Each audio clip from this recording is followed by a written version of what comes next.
Pemirsa, sebuah laboratorium narkoba rahasia di salah satu villa di kawasan Jalan Cempaka Gading, Badung, Bali digerebek polisi. Dari penggerebekan, aparat mengamankan 4 orang yang sedang meracik narkoba.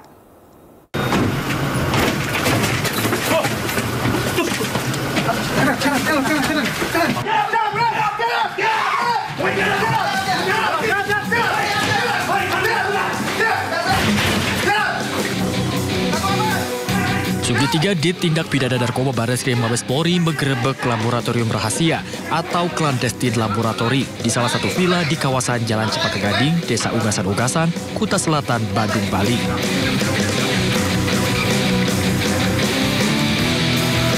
Para tersangka yang sedang meracik narkoba pun berupaya kabur, namun berhasil digagalkan. Petugas kepolisian menggerebek para tersangka hingga ke lantai 3. Penggerebekan di tempat ini, di mana pada saat dilakukan penggerebekan kita bisa melakukan penangkapan terhadap 4 orang pelaku yang kesemuanya adalah pekerja yang sedang melaksanakan proses pembuatan narkoba.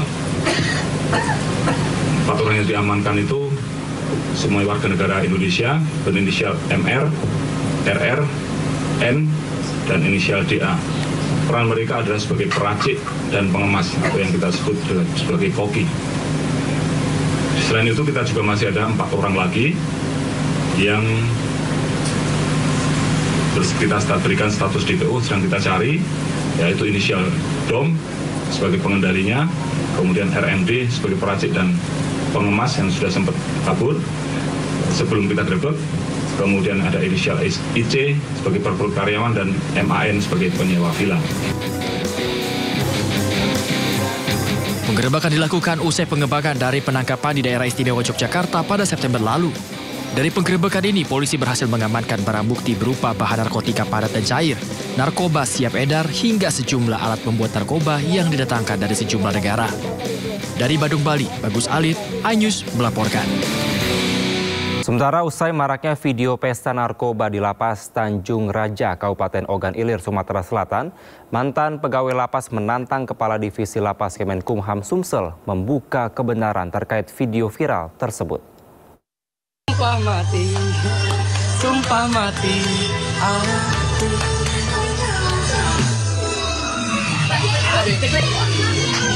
Buntut video viral pesta narkoba di Lapas Tanjung Raja, Kabupaten Ogan Ilir, Sumatera Selatan. Salah satu mantan ex-pegawai lapas, Robi Adriansyah, justru mendapat perlakuan tidak baik. Karena pegawai tersebut sebelumnya memberikan statement jika di Lapas Tanjung Raja memang kerap terjadi penyalahgunaan narkoba di warga binaan, pesta narkoba menggunakan handphone, serta adanya pungli. Namun sayang, mantan ex-pegawai Lapas Tanjung Raja ini malah dituding menyebarkan berita hoax. Padahal menurutnya semuanya itu benar. Justru dirinya yang dituding pemakai narkoba dan positif oleh Kadif Lapas Kemenkumham Sumsel saat memberikan statement kepada media. Bantu saya, Bang. Tegakkan keadilan, Bang. Para lawyer-lawyers, para aliansi, bantu saya. Saya ingin menegakkan kebenaran. Kenapa yang dibahas? Saya yang bermasalah. Bahas saja kenapa video itu bisa ada. Handphone bisa ada, sabu bisa ada. Semua milik punya Bapak Presiden Prabowo Subianto. Bantu saya, Pak. Robi pun meminta semua pihak membantunya mengungkap kebenaran yang ada agar semuanya jelas.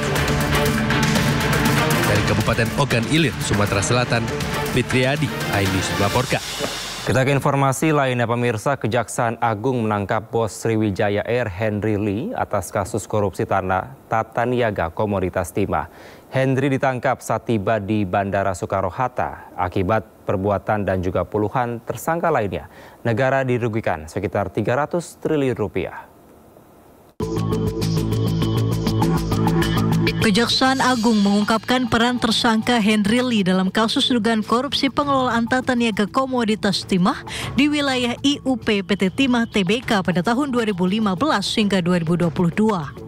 Direktur Penyidikan Jampitsus Kejagung Abdul Kohar mengungkapkan, Henry Lee selaku beneficiary owner PT Tinindo Internusa atau PT TIN berperan aktif melakukan kerjasama penyewaan peralatan processing peleburan timah antara PT Timah Tbk dengan PT TIN. Biji timah yang dilebur dari hasil kerjasama dua perusahaan tersebut berasal dari CV BPR dan CV SVS yang sengaja dibentuk untuk menerima biji timah yang bersumber dari kegiatan penambangan timah ilegal.